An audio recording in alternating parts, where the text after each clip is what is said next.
इंतखाबी इस्लाहात के हवाले से बात करेंगे। हमारे साथ मौजूद है मुस्लिम लीग नून के रहनुमा राना एहसान अफजल और इसके अलावा साबिक secretary election commission Kanwar Naveed Dilshad साहब। बहुत शुक्रिया आप दोनों के वक्त का। कंवर साहब, जो वज़ीर आज़म इमरान खान की जानिब से गुज़िश्ता रोज़ इंतखाबी इस्लाहात का जिक्र किया गया, पाकिस्तान के सिनेरियो को मद्देनज़र रखते हुए आप समझते हैं कि उन पर अमल हो सकता है?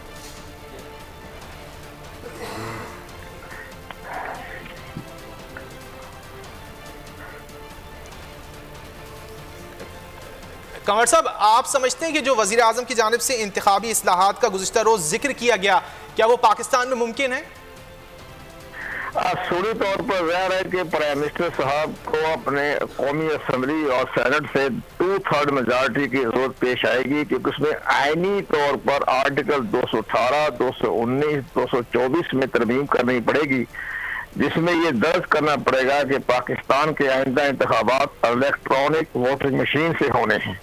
जब तक आप आइन में तरमीम नहीं कर लेंगे तो इलेक्शन कमीशन अमली तौर पर इलेक्ट्रॉनिक वोटिंग मशीन को अजरा या नफाज करने का मजाज नहीं है, क्योंकि इंडिया ने 1984 में केरला स्टेट में बगैर आइन और कानून साजी की हुए इंतखाबात करवा दिए थे, तो सुप्रीम कोर्ट ऑफ इंडिया ने उस इलेक्शन को कालअदम करार दे दिया था कि पहले आप कानून साजी करें। उन्होंने फिर कानून साजी की। फिर 1990 में केरला में जो है वो इलेक्ट्रॉनिक वोटिंग मशीन का इस्तेमाल हुआ।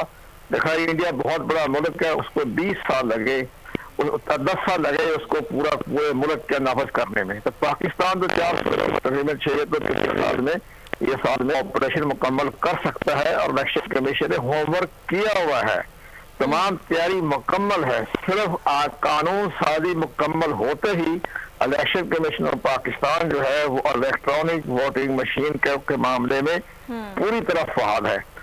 तो इस रहा हूँ कि पहले आप कानून साजी में, चूंकि हुकूमत और अपोजिशन के दरमियान वर्किंग रिलेशनशिप नहीं है, जिसकी बना पर उन्हें रुकावट पेश आएगी, और अगर कानून साजी हो जाती है तो इलेक्शन कमीशन की पूरी मशीनरी तैयार है। ठीक है सर, साथ ही मौजूद रहिए। वर्किंग रिलेशनशिप की आप बात कर रहे हैं, नून लीग के रहनुमा राना एहसान अफजल साहब हमारे साथ मौजूद हैं, ये सवाल उनसे कर लेते हैं। राना साहब, वजीर आजम इमरान खान ये कहते हैं कि उन्हें अब अपोजिशन का ताउन दरकार है और आइन में तरमीम के बगैर ये इस्लाहात मुमकिन नहीं है, तो अपोजिशन का क्या रवैया होगा? हुकूमत के साथ जाएंगे आप लोग?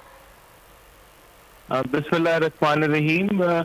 ऑपोजिशन ने स्टेटस के बिल्स के ऊपर भी जो 15 अमेंडमेंट्स थी जो पाकिस्तान के लिए जरूरी था, उसके अंदर पूरा तावन किया, लेकिन वो तावन जब हो गया तो आखिरी 2 बिल्स के ऊपर हुकूमत ने इल्जाम लगा दिया कि ये NRO मांगते हैं।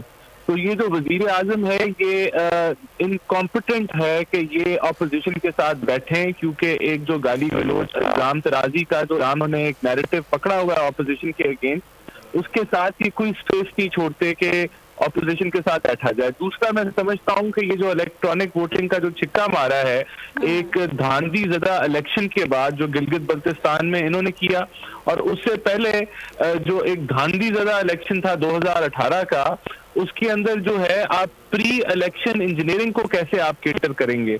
वो तो ये सारा जो इलेक्शन मनूवर किया जाता है, ये तो 1 साल पहले से ये मामला शुरू हो जाते हैं कि इलेक्शन इंजीनियरिंग की जाती है।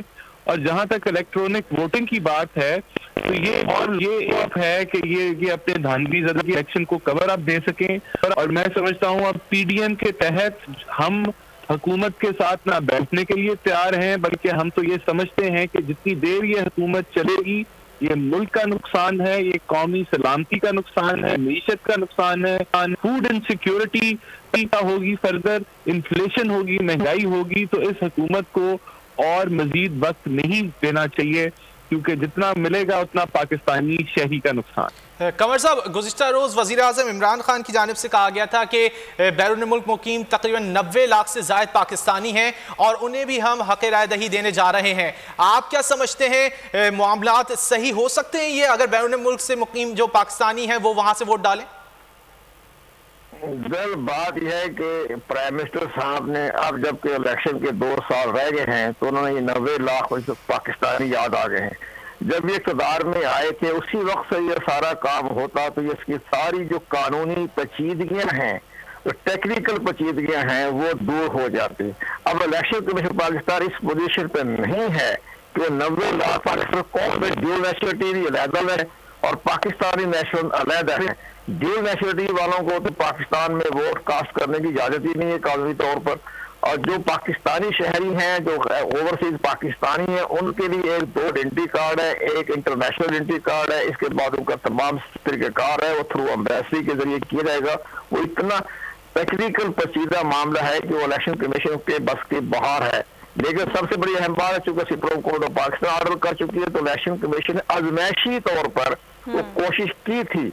आप यकीन जाने कि 15 करोड़ रुपया और वो टोटल 200 वोट ओवरसीज पाकिस्तानियों ने कास्ट किया। तो शर्त होती है तो उसका इलेक्टर रोल में भी नाम होना चाहिए। जिस शहर में, जिस गांव में बस्ती बसता है, उसकी इंतखाबी फरिश्त में उसका नाम होना जरूरी है। तो आप हैरान होंगे कि 15 करोड़ रुपया खर्च करने जो 250 लोगों ने उसकी फैसिलिटी को उन्होंने इस्तेमाल किया। लेकिन मशीनरी तैयार है।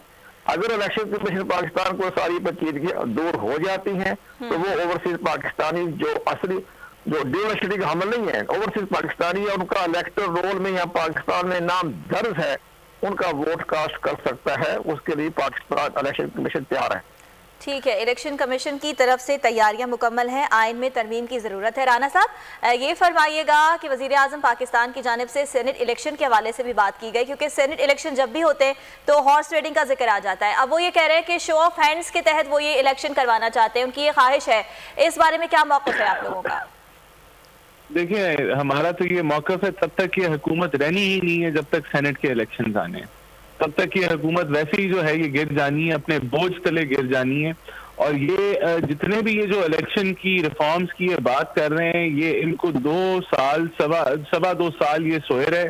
अब क्योंकि इन्होंने एक धांधली ज़दा इलेक्शन कराया है, उसको कवर अप करने के लिए अवाम को और अपोजिशन को ये लॉलीपॉप देना चाहते हैं कि जी हम इलेक्शन रिफॉर्म के लिए हम मामला को ठीक करना चाहते हैं। ये इसी तरह के वादे हैं जो 1 करोड़ नौकरियों के वादे थे या 50 लाख घर के वादे थे। ऑपोजिशन जो है वो हर उस काम के लिए तैयार है जो पाकिस्तानी सलामती के लिए हो, जो पाकिस्तान की बेहतरी के लिए हो, जिस तरह हमने करके दिखाया फैक्टर्स के बिल्स के ऊपर। लेकिन बदकिस्मती से उसको भी एक गंदा रंग दे दिया गया वजीर आजम ने। और मैं आपको ये क्लियर कट बताना चाहता हूँ कि हम लोग जब तक ये हुकूमत रहेगी तब तक मुल्क का नुकसान है। तो PMLN का यही मौक़िफ़ है कि हम हुकूमत रहे या ना रहे, इंतखाबी इस्लाहात तो मुल्क के मफाद में है ना। जी बिल्कुल, देखिए इंतखाबी इस्लाहात मुल्क के मफाद में अगर ये सीरियस हों, ऐसे नहीं होता कि इंतखाबी इस्लाहात जो है वो 2 साल सोने के बाद आपको याद आ जाए कि हमने करने। ये सिर्फ एक कवर अप है जो इन्होंने गिलगित बल्तिस्तान में धांधली की, इलेक्शन इंजीनियरिंग की। हमारी केयर टेकर गवर्नमेंट बनाई गई और वो मुशावरत के साथ ही बनाई गई। फिर उन केयर टेकर हुकूमत को 14 वज़रा को हर हल्के में छोड़ दिया। ठीक है, आप लोगों के तहफ़्फ़ुज़ात हैं, लेकिन अगर मुल्की मफाद काम होता है तो उसके लिए आप लोग तैयार हैं। राना साहब बहुत शुक्रिया आपका। इसके साथ साथ